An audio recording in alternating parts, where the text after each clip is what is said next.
Madam Executive Secretary, Your Excellency Ms. Retno Lestari Prensari Masood, Minister of Foreign Affairs of Indonesia, Excellency Ms. Helen Clark, 37th Prime Minister of New Zealand, and former Administrator of UNDP, and co-chair of the Independent Panel on Pandemic Preparedness, Dr. Soumya Swaminathan, Chief Scientist, World Health Organization, Excellencies, distinguished delegates, ladies and gentlemen. At the outset, I wish to commend the organizers for convening this high-level thematic roundtable on strengthening health responses and preparedness. The COVID-19 pandemic, with its attendant devastating socio-economic impacts, heightened calls for strengthening health responses and preparedness. The COVID-19 pandemic has exposed the inequalities within and between countries in access to vaccines, medicines, and diagnostics.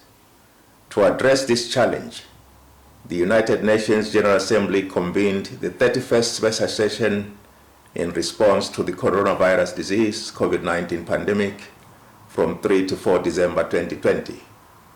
To ensure that the world is better prepared for the next pandemic, the World Health Assembly in May 2020 established an independent panel for pandemic preparedness and response.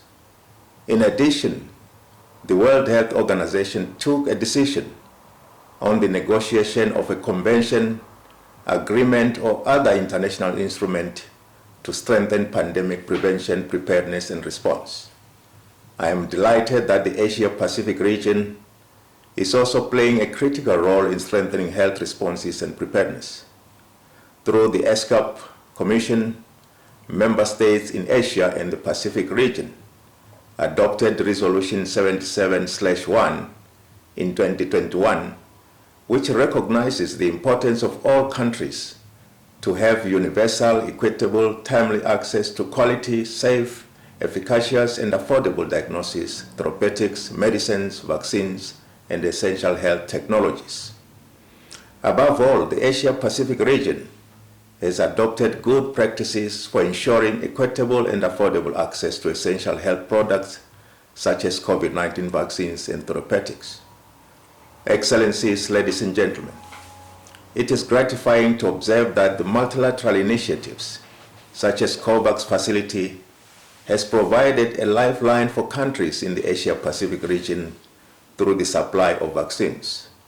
The ASEAN Leaders' Declaration on ASEAN Vaccine Security and Self-Reliance is another good practice that promotes collaboration among member states in fighting the pandemic.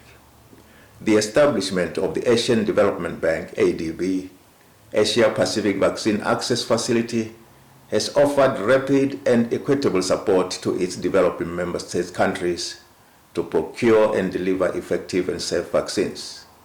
It is encouraging that the bilateral agreements signed by Asia-Pacific countries on vaccine manufacturing, distribution, and delivery have complemented regional and global efforts to strengthen health responses and preparedness. The COVID-19 pandemic responses have contributed to substantial advances in digital health in many countries. Excellencies, ladies and gentlemen, I would like to outline some of the priority areas recommended for equitable access to vaccine and therapeutics. The first priority is to speed up manufacturing, distribution, and redistribution of effective and safe vaccines in larger supplies with long shelf life and without earmarks in a transparent, accountable, and equitable way, and follow an emergency-style mode of operation. The second priority is to increase COVAX vaccine supply and provide larger vaccine shipments to receiver facilities in a transparent way. The third priority is to transform the COVAX mechanism from a market and charity model to a global public investment and global public goods model. The fourth priority is to ensure vaccination programs are accompanied by faster production and distribution of more accurate diagnostics and more effective and affordable treatments. The fifth priority is to ensure that there is a real-time monitoring and evaluation of progress in administering vaccines to allow for timely adjustments to more comprehensive strategies and plans. The sixth priority is to build regional hubs for the development and manufacturing of vaccines or to strengthen the existing ones.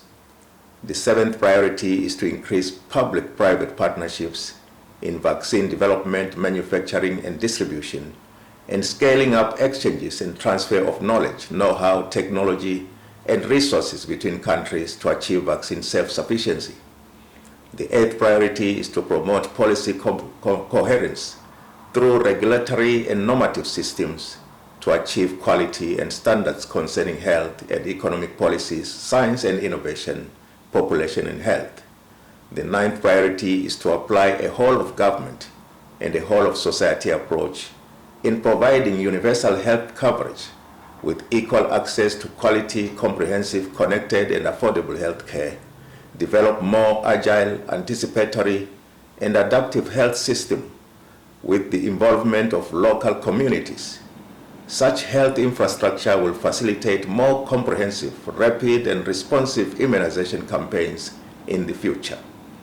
The 10th priority is to address the many dimensions and determinants of health and the triple burden of diseases through multi-sectoral actions for health with primary health care at the center.